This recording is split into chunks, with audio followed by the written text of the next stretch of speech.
Okay, sorry to get in front of the camera. All right, so you are my go-getter group. You have decided that you don't have any fires you need put out right now. You feel like you have systems in place that allow you to spend most of your time on academic pursuits with your students, and you are not spending class time on behavior concerns with your students. So you are ready to see what the marathon of teaching is going to be about and what our focus over the next several years will be as you mature into this craft of teaching. So these videos, just the purpose of these videos is what skills, knowledge, or supports do you need before you are ready to tier your instruction. So this video is going to go through tiered lessons and tiered instruction. You are not going to tier. You're not supposed to be ready for tiering. Don't feel anxiety or panic over that. But what I do want you to do is create a list of all the things that you need to get to this level. Obviously, different people will move at different speeds, and we need to respect how long we take as learners to get to this level and to not move too quickly. But it's good to see where we want to head. So at the end of this video, you'll be able to see a second-year teacher who I would say is advanced in her craft of teaching. She has tiered lessons and curriculum in place, in fact. So you'll see an entire unit that she has tiered where students are at different levels based on their ability and their skill and their learning speed. So I'm going to erase our purpose. So just remember, this is everything you need before you would start tiering. Okay, so first off, what is tiered instruction? Where tiered instruction just means that students are able to pace themselves at their own learning speed and they would have access to the knowledge at the skill level that they're ready for. So for example, you're being shown this video because you felt like those two other components were handled. Whereas if I showed it to someone who, had fires that they need put out, they would panic. This would send them into anxiety. Or if someone was still working through behaviors, which I should know, you're going to go backwards and forwards on the pendulum. Right now my budget is due. I would say that I am a teacher who has a fire. I can't really move my teaching craft forward because right now I have to get that logistical thing of my budget being done. Next year I start brand new curriculum, and so I'm going to have to get that curriculum component really learned before I can dive into tiering that instruction. So just giving the students access to the knowledge at the rate and pace that they are ready for, which means different students will be doing different activities at different times and for different lengths of time based on what they need to learn and master that content. So you right now are witnessing a tiered lesson. You see that I am working with a small group and I'm going through concerns and troubles that they have that are really, they have them at a standstill. You also see a group that is currently either watching a video or they're done with their video and they're engaged in the reading, and they are working on behaviors and how to create routines and procedures in the classroom to eliminate behaviors, or even if behaviors are occurring, the routine and procedures that you follow so that those behaviors still aren't detracting from the learning time. And then we have you're my advanced group. So you're spending this time today learning a whole new concept for many of you, which is that tiered instruction. You're going to see exemplars or an example, like hopefully right now you're seeing a good exemplar. And then you're also going to see that second year teaching exemplar of what tiered lessons are, and you'll get a basic rundown of what it is. What would then happen is the next time we meet, hopefully the fire people are less or fewer, and they're moving into the behavior component. And the behavior component now might be a pretty big group of people, or some of the behavior people will have felt like, well, I implemented that and now I'm ready for the next level, and so they're going to come where you currently are. And then you're the group that after today will actually be the group that I work with primarily, because you now have generated this huge list of things that you need in order to start on this journey. And so we will be working small group together to figure out how to start to take things off of your list so that you can get closer to tiering. And then the tier just means is that it continues down this line. Every time we meet, students will remove and re-engage and use formative assessment to help you figure out. Sometimes students will move backwards, sometimes students will leapfrog forwards.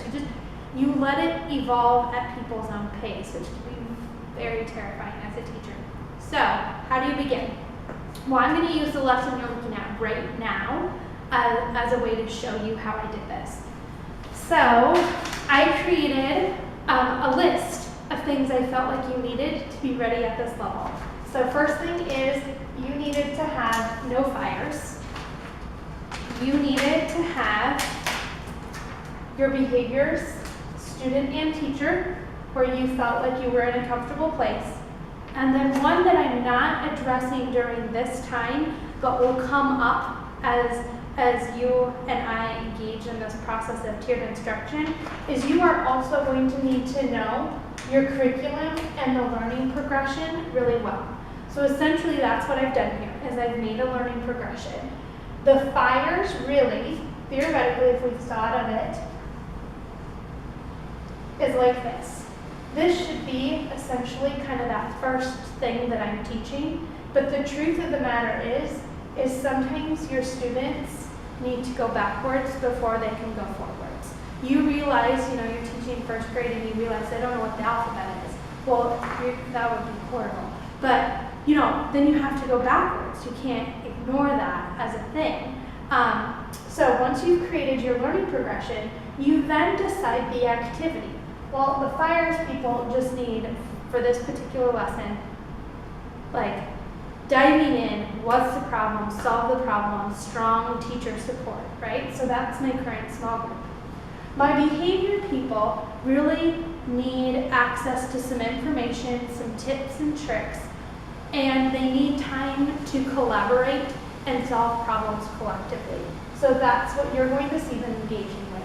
And then you need, well, you're technically over here, but you need to see this whole process of what tiered instruction is, and then you need to generate a list of all the little things that would be missing in order for you to be the level where you could tier out your instruction.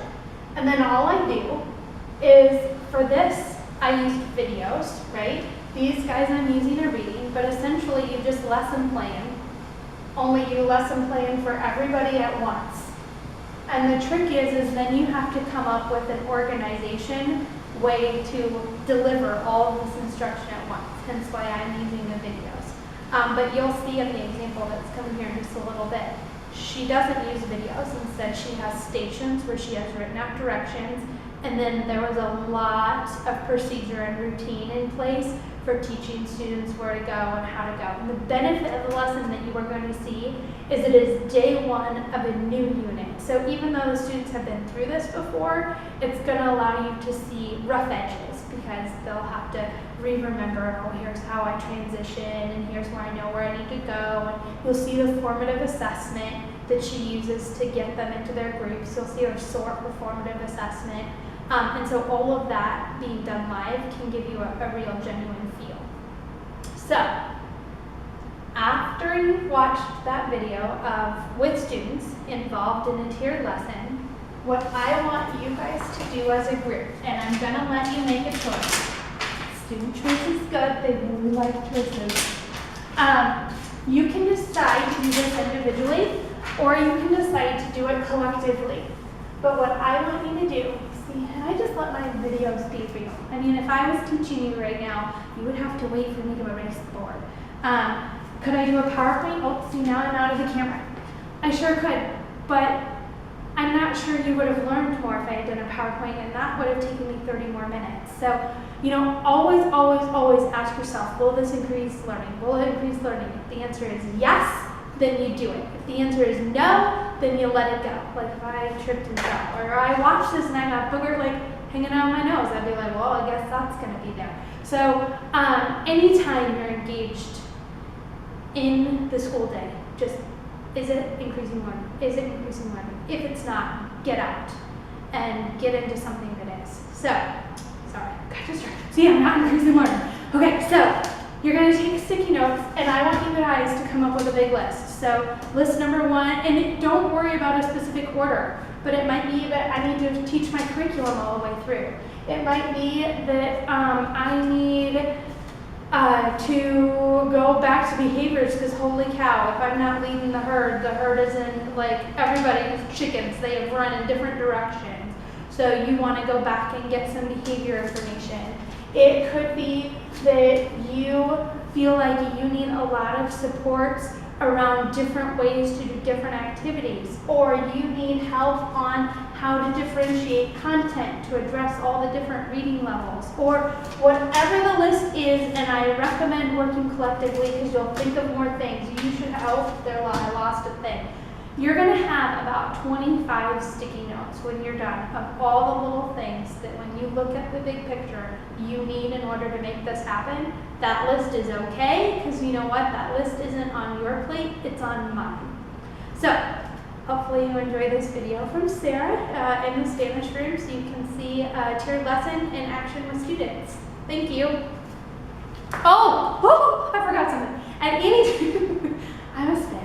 At any time you have a question or concern, you do just interrupt me with whatever group I'm with, because clarifying questions are important. I would never want your learning to stop just because today you happen to be on a video. So, thank you.